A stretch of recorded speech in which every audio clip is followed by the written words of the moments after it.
Hablar de salud es hablar de bienestar físico y mental. Para esto, conéctate con Salud es Vida, para que estés al día con los mejores especialistas del saber, para que tú te sientas bien.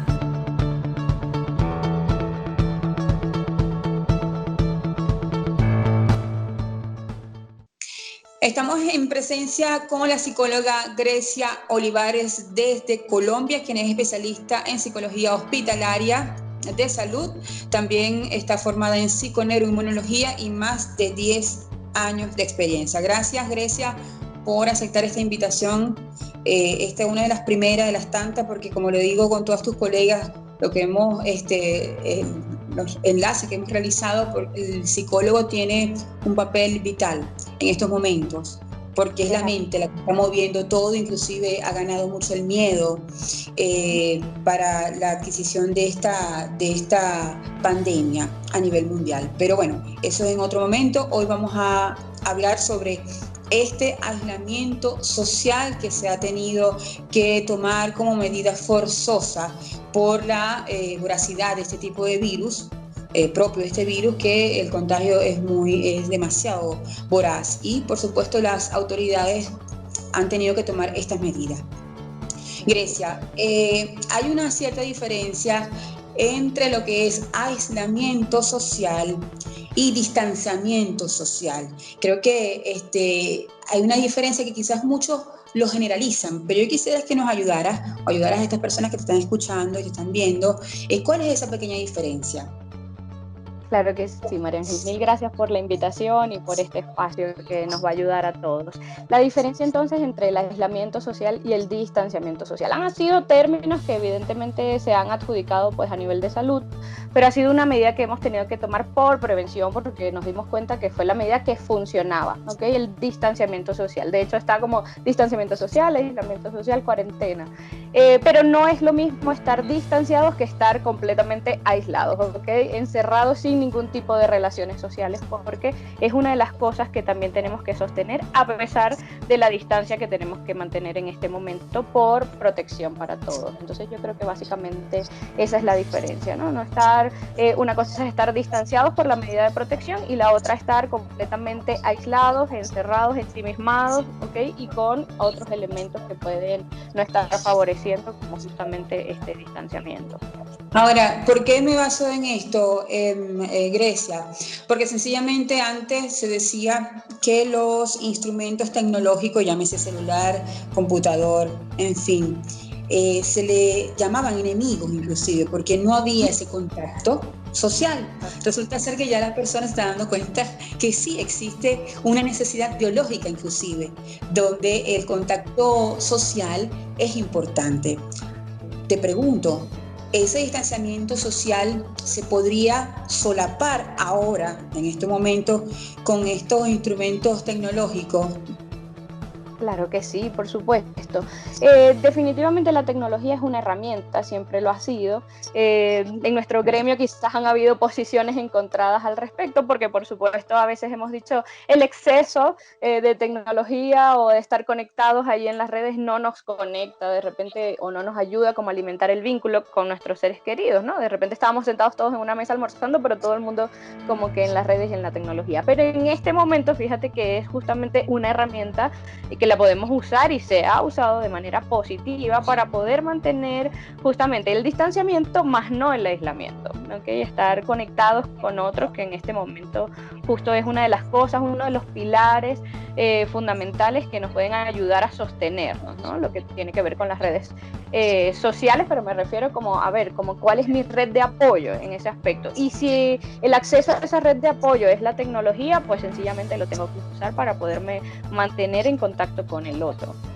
Así que ahora, ¿cómo será después de que se levanten las medidas? ¿Cómo crees tú que será el modo de vida de las personas? Porque ya las personas relacionan de que al haber contacto hay enfermedad.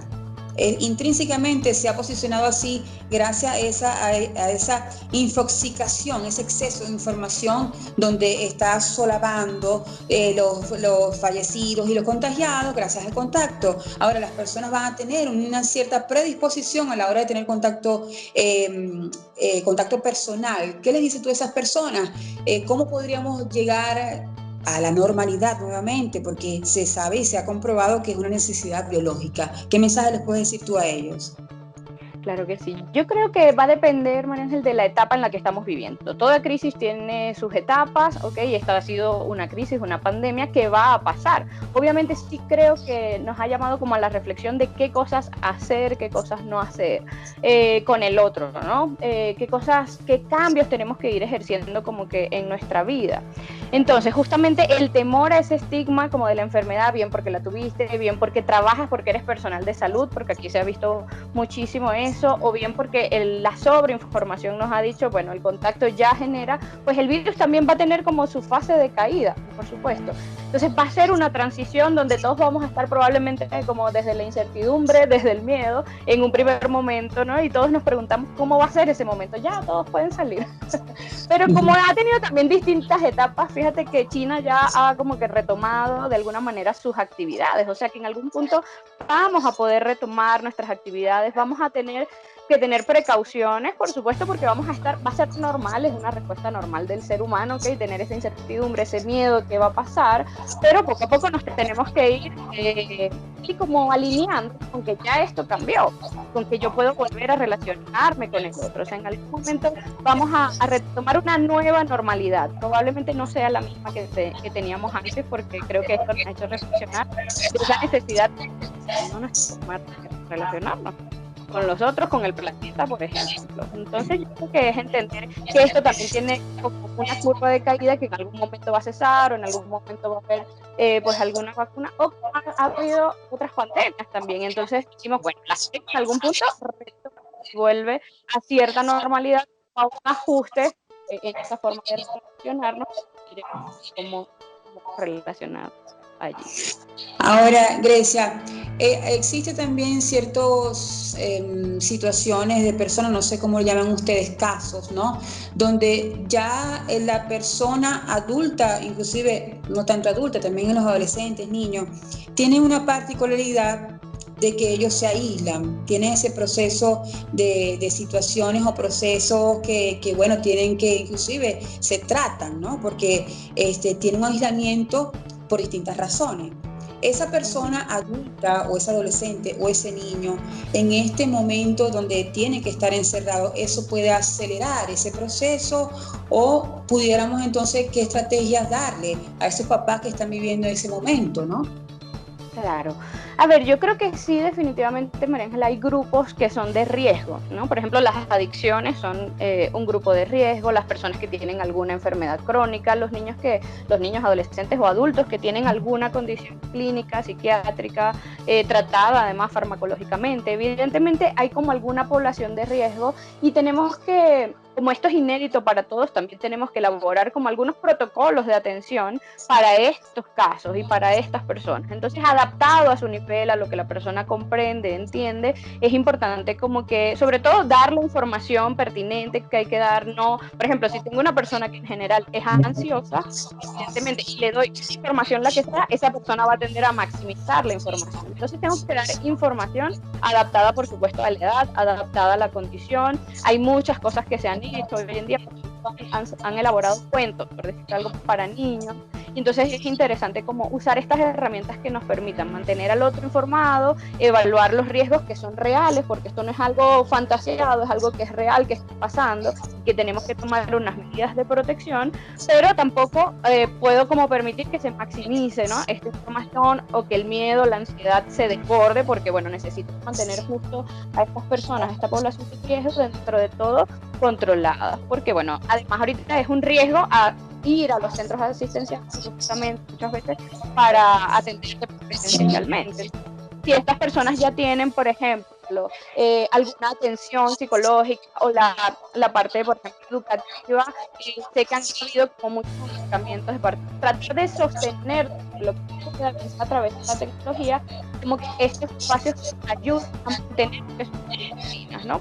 Hablamos, por ejemplo, en el caso de niños o adolescentes que, por ejemplo, tengan autismo, justamente el tema de las rutinas es un tema muy importante que ellos, entonces, que ellos puedan y tener una control. Y de hecho, para todos es importante esto, o sea, dentro de este distanciamiento social teniendo, tengan una cierta sensación de control de lo que yo estoy haciendo, lo que puedo hacer para situaciones gordas, pero la idea es tener recursos para afrontar. ¿Qué pasa con ese núcleo familiar donde hay, por ejemplo, 3 hijos? Alguno de esos 3 hijos tiene este tipo de proceso. ¿Cómo podríamos ayudar a esos les para que los otros 2 hermanos, que ya son 24 horas al día que tienen que estar conviviendo y quizás la tolerancia se les limita? Porque, bueno, dentro del estrés que el propio encierro conlleva, ¿cómo podríamos ayudar para guiarlos a la hora de comportarse con esa persona que sufre de ese tipo de situaciones o procesos de que necesita estar aislado, de que cuando hay mucha bulla, como tú dices, niños que tienen otros síndromes de autismo, etcétera, etcétera? ¿Cómo podemos ayudar a esa convivencia? ¿Qué estrategia podríamos trazar? Porque sí, a cada uno se le tiene una psicología distinta, estrategias distintas, porque son distintos, pero ¿cómo hacemos? Ayúdanos a los padres, porque no es lo mismo tenerlos por momentos y que los hermanos entiendan de que están en ese proceso, y como tú dices, inclusive algunos medicados, a tener que convivir.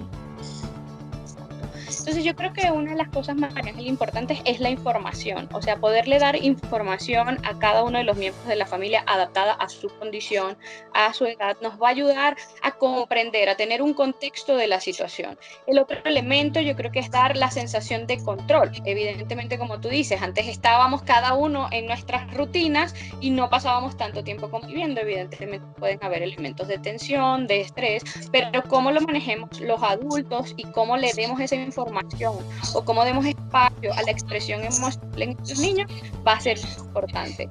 Pudiera darse como una solución, Grecia, el hecho de, por ejemplo, antes cuando hay un diagnóstico previo se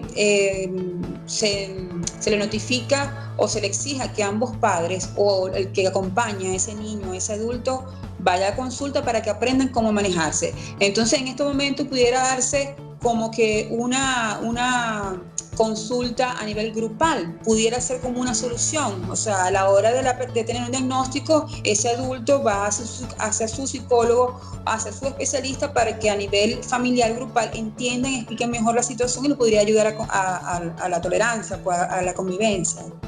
Exactamente, sí, yo creo que es un poco asociado a la aceptación a la diferencia también. Yo sé que puede ser como un estresor, ¿no? Que estemos como encerrados todos y cada uno tenía como sus rutinas y en este momento no. Pero creo que esto que estás diciendo es bien importante, o sea, es importante como trabajarlo a nivel familiar, porque probablemente, o sea, a veces ni siquiera los padres están todavía en un proceso quizás de negación, no hay una aceptación completa como del diagnóstico que pueda estar. En el caso de los niños quizás no se les ha comunicado, en el caso de la persona quizás afectada. Entonces es importante que todos estos elementos se manejen y por supuesto que la familia, o sea, que todos manejemos como un lenguaje común, que entendamos cuál es la diferencia o qué cosas podemos hacer que le pueden ayudar y qué cosas podemos evitar porque de repente le generan como alteraciones, ¿no? Si estamos en casa y de repente los otros más grandes están, no sé, haciendo como mucha bulla y tengo un chamo que tiene autismo, obviamente eso quizás lo puede como que aturdir, molestar. Entonces tengo que explicar este tipo de cosas para chequear, no es como no vas a hacer bulla en lo absoluto, pero tengo que buscar alternativas en medio de lo que la creatividad me permita también para que todos podamos estar lo más estables posible, ¿no? Cómo estemos los adultos, también te decía, es importante. O sea, si el adulto está muy estresado, si está abrumado, le va a ser más difícil manejar esta situación. Entonces, en este caso, somos las figuras de mayor contención y tenemos que darle contención a estas personas que son una población como más de riesgo porque ya tenían como antecedentes previos, ¿no? A nivel clínico, tienen una forma de tratarse bien particular. Entonces, creo que sí, este abordaje es sí. Ahora, ¿tú crees que ese nivel de aceptación o esa aceptación sí se logra en estos momentos? Te lo pregunto porque, bueno, ya hay un estrés previo por la misma situación, hay un temor, hay una incertidumbre desde todo punto de vista, a nivel económico, a nivel de hasta cuándo tendrá esto, o cuándo será el fin. Entonces, ese estrés que ya de por sí hay y que hay, bueno, herramientas para equilibrarlo, ¿tú crees que esa aceptación de ese padre que aún no lo había hecho es probable que se dé, a pesar de ese estrés que tenemos natural por la situación per se? Una de las situaciones que yo creo, María Ángel, es que todo esto nos ha llevado como a resolver cosas que no teníamos tan resueltas. Okay, cosas que estaban como que, a ver, que no les habíamos prestado atención porque justamente nuestra activación todo el día, la rutina, la cotidianidad nos lleva a estar como que completamente ocupados. Por ejemplo, chicos que tienen esta condición usualmente van a todo tipo de terapias, usualmente es un solo familiar que se hace cargo. Entonces ahora estamos todos, y fíjate cuán importante es que todos estemos involucrados, por ejemplo, en términos del diagnóstico y del tratamiento, porque eso incluso ayuda muchísimo a la mejoría, a la aceptación justamente de lo que está pasando. Entonces, bueno, no te puedo dar una respuesta de sí o no, porque por supuesto depende de cada persona, de las estrategias de afrontamiento de cada quien. O sea, si hay una persona que está en negación, puede pasar toda la pandemia y la persona que está en negación. Entonces, bueno, obviamente va a depender de los recursos de cada quien, pero sí creo que es una situación que nos está forzando, como decías tú, a mirar, a ver cosas, como a ver hacia adentro, a ver qué pasaba, y no solo hacia adentro de nosotros mismos, sino hacia adentro de nuestras familias, de nuestro hogar. O sea, cuántas parejas y cuántos índices de divorcio no se han disparado justamente porque estamos ahora conviviendo, y, o sea, antes podíamos como sencillamente estar porque quizás cada uno estaba ocupado, no sé qué, y podíamos compartir esos pequeños momentos. Pero resulta que no, resulta que me doy cuenta y abro los ojos, pero ya va, yo tengo a alguien con condición aquí, ¿qué cosas tengo que hacer? Y si eso no pasa por un proceso de aceptación, evidentemente lo que sí es seguro es que la tensión probablemente va a ser mucho mayor. Yo recuerdo un caso que llevaba en Venezuela, y era un chiquito con condición de trastorno de hiperactividad, por ejemplo, ¿no? Y déficit de atención, y tenía un papá bastante con rasgos obsesivos, con unos rasgos de negación importantísimos. O sea, él no aceptaba la condición del hijo, solo era la mamá la que llevaba esto, y lo manejaba con muchísimo estrés, María Ángel. Entonces fíjate que era un papá así, además como que con el tema de la obsesividad, y el niño que era como todo eléctrico. Entonces, bueno, fíjate cuán importante es que todos pasemos por ahí, porque estaba recayendo sobre una sola persona la responsabilidad, que en este caso era la mamá. Cuán importante sería que este papá se incluyera, bueno, entre dos personas, como manejando la situación a nivel emocional, por supuesto a nivel conductual, las cosas que podemos ir haciendo, pero, o sea, hacer cosas que, o sea, o exigir comportamientos a un niño que, porque me hace como aumentar la expectativa. O sea, yo espero que el niño esté completamente callado, tranquilo, en silencio, que no moleste todo este tiempo. Imposible, no son características propias, y menos de un niño, ¿no? Ojo, ¿cómo si diagnóstico? Sin diagnóstico, exactamente. Entonces, imagínate un chico con condición. O sea, evidentemente tengo que tener un proceso de aceptación, de apertura, de reflexión de qué he hecho yo y de qué cosas puedo hacer para mejorar esta situación, para hacerme cargo de, y para contener pues a los más vulnerables de la familia, sea lo que sea, con condición o sin condición, bien sea los adultos mayores, porque también pasa, María Ángel, ¿no? Tenemos personas, bien sea con enfermedades crónicas o adultos mayores que también, no sé, usualmente tienen un cuidador, por ejemplo. Entonces, bueno, ¿cómo nos toca hacer reajustes? Porque esto nos ha llevado a reajustarnos completamente, a reprogramar cuáles son nuestras rutinas, cuál es la cotidianidad. Y bueno, lo importante es entender que es transitorio, o sea, que esta condición no va a ser eterna, que en algún momento puedo retomar la normalidad que traía o sencillamente hacer los ajustes que esa normalidad ya requería, ¿no? Ahora, Grecia, existen, incluso en los adultos mayores se ve mucho esto, existen esos casos donde te dicen, no, mira, él está adulto, si tiene 80 años, por ejemplo, y quiere seguir manejando, o tiene 80 años y quiere seguir yendo a su empresa o haciendo las actividades que hacía antes, pero si lo dejas de hacer, se deprime. ¿Qué hacemos? Ya este aislamiento corta la rutina. Ahora, ¿qué podemos entonces hacer? ¿Qué consejo nos das? Porque sí, estamos acostumbrados a una rutina X, esto es algo inédito, nadie se lo esperaba. ¿Qué mensaje le das tú a esos adultos, sobre todo donde ellos están acostumbrados a reaccionar con las acciones, no en la reflexión, sino en las acciones? ¿Qué consejo nos das? Yo creo que es mantener esas mismas acciones, pero entendiendo que en este momento no pueden ser exactamente, ¿okay? Justamente por un tema de protección y de proteger al otro. O sea, creo que estamos en un momento de autocuidado, justamente, ¿no? Tanto individual como colectivo. O sea, cuidarnos a nosotros y cuidar a otros. Entonces, es entender que yo puedo tratar de tener algunas acciones, obviamente, en lo que tiene que ver con la limitación del espacio, porque de repente no puedo salir a comprar, no puedo salir, no sé, en el carro a hacer algunas cosas, pero bien dentro de lo que pueda hacer, necesito mantener como ese dinamismo o esa rutina dentro, así sea dentro de la casa, ¿ok? Muchas veces, o sea, han salido, por ejemplo, muchas cosas vía web, o sea, vía tecnológica, que también entendemos que no todo el mundo tiene este acceso. Pero bueno, en la televisión también han ido como que haciendo algunas cosas. Entonces, sí mantenernos como que un poquito ocupados, entendiendo que esa rutina tiene que cambiar y sabiendo que hay personas, y sobre todo si son adultos mayores, que sostienen una rutina y les es muy difícil salirse de allí.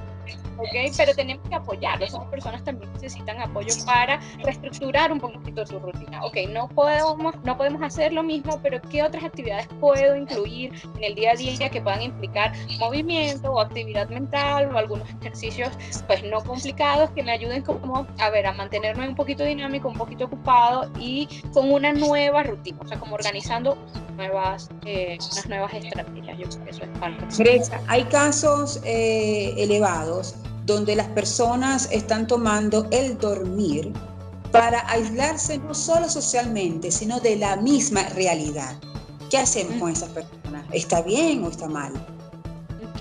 El dormir, eso es un tema importantísimo y además es un síntoma importante de distintos elementos clínicos, ¿no? Por ejemplo, si estoy ansioso, a veces puedo estar como que, en vez de estar hiperalerta, a veces puedo estar como que durmiendo de más para aislarme justamente, ¿no? Si tengo como esta tendencia a tener estrategias de afrontamiento evitativas, voy a hacer eso para no entrar como que mucho en contacto con la realidad.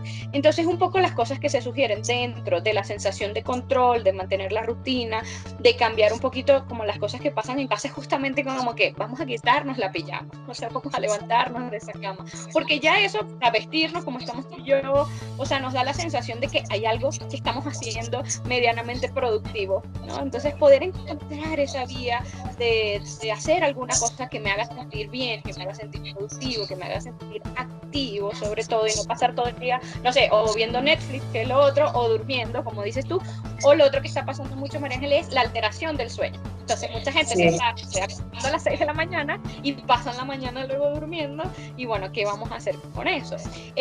Bueno, dependiendo de lo que sea, eso hay que regularlo. No significa que no podamos hacer una house party con algunos amigos, ok, a ciertas horas y amanecer y todo bien, pero si yo continúo haciendo eso todos los días, cuando me toque retomar mi rutina, no lo voy a lograr. O voy a tener que ir de inmediato a un especialista porque ya tengo una alteración en el sueño, por ejemplo. Entonces yo creo que es importante como regular, mantener la rutina implica eso, o sea, cuántas horas voy a dormir, cuántas horas voy a estar activo, qué voy a estar haciendo mientras esté activo, en qué cosas puedo irme involucrando. Entonces es una de las cosas principales que se sugiere, o sea, no dormir demasiado y tampoco dormir poco. Okay, como que de dormir lo necesario, preferiblemente más allá de las condiciones que puedan existir, ¿no? Bien particulares que obviamente, como te digo, si se incrementa la depresión, si se incrementa la ansiedad, tengo que estar atenta a esos casos porque es población de riesgo y tengo que chequear desde dónde es. A veces no les paramos, a veces decimos, no, es que es un flojo, puede ser que la persona esté deprimida.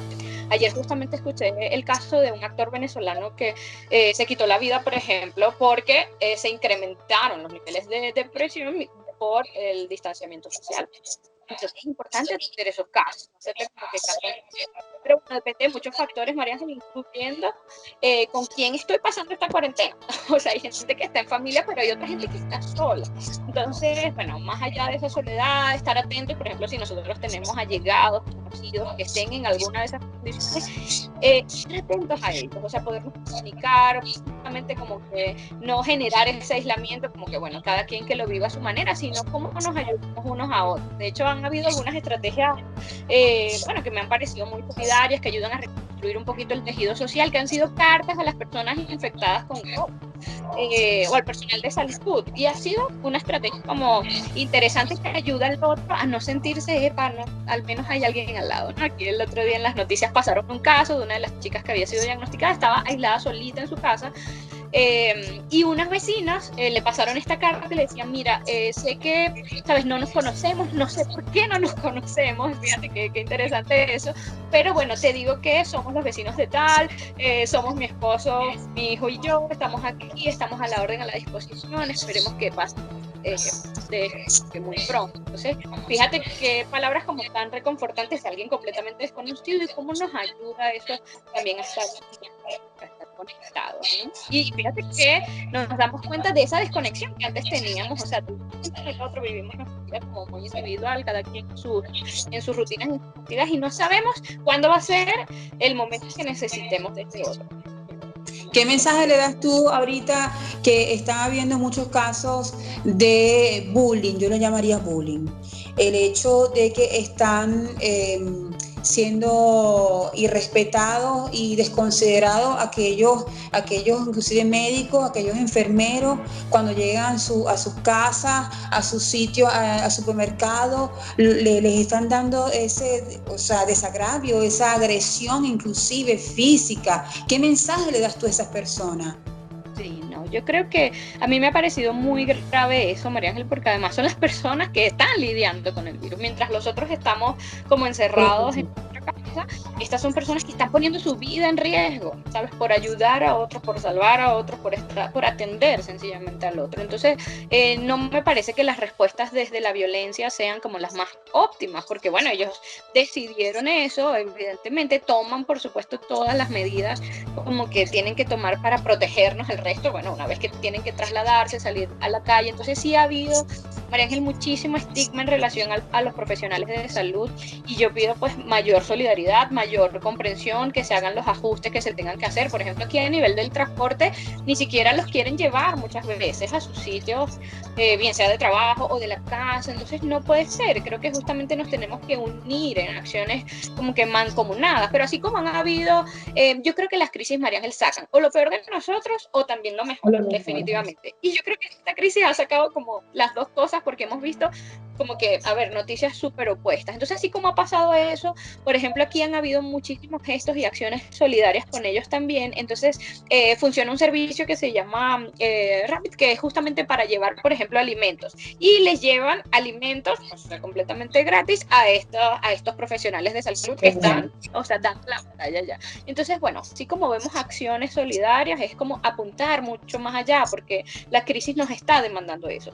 Pero justamente mirarnos en cómo son todas estas reacciones pues tan violentas, porque justamente yo creo que es lo que nos ha llevado, ¿no? Como a una desintegración pues un poco más social y de humanidad. Entonces creo que a propósito de esa reflexión, que como tú dices, no todo el mundo está como para reflexionar, pero sí es como para movilizarnos. O sea, en lugar de optar por acciones violentas, necesitamos optar por acciones solidarias, porque son las que nos ayudan a sortear como que estas crisis de mejor manera.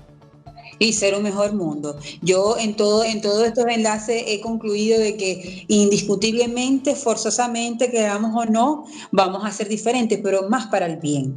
Sí, como tú has dicho, ha florecido muchas cosas malas, pero más son las cosas buenas. Más son las cosas buenas, y yo creo que para eso estamos tú y yo en este hoy. Y así estaremos otros días, porque para eso es este canal, sobre todo, acompañamiento ahorita, día a día, a aquellas personas, porque abruma todo, florece absolutamente todo, todas las emociones que tú puedas imaginarte, quedan todos al descubierto. Mira, parejas, niños, relación de pareja en general, el ambiente, hay padres que conocen realmente a sus hijos ahora, porque siempre lo tenían por su labor, por supuesto, siempre lo tenían con una persona que los cuidase. En fin, yo creo que va a haber más cosas buenas que malas, y definitivamente un mundo mejor, respetando por supuesto a aquellos familiares que desgraciadamente han perdido algunos de ellos. De eso también vamos a acompañarlo próximamente, cómo solapar o cómo curar ese luto. Grecia, muchísimas gracias por este enlace. Yo quisiera que nos dijese qué contacto podríamos tener contigo, para aquella persona que te haya escuchado y quisiera una comunicación contigo. Claro que sí, mi teléfono más 57-314-323-8532, el correo electrónico grecia.olivares@gmail.com, y en cuanto a las redes, en Instagram me pueden encontrar como Grecia Olivares P. Excelente, excelente intervención. Ya sabes que estás invitada para una próxima. De verdad que tienes esa especialización de hospitalaria. Vamos a tomar próximamente este tema porque hay que acompañarlos también a esos familiares que desgraciadamente han cortado esa relación por medidas drásticas pero necesarias, sobre todo en los hospitales. Muchísimas gracias, que tengas éxito y bueno, a la próxima. Gracias, María Ángel. Un abrazo.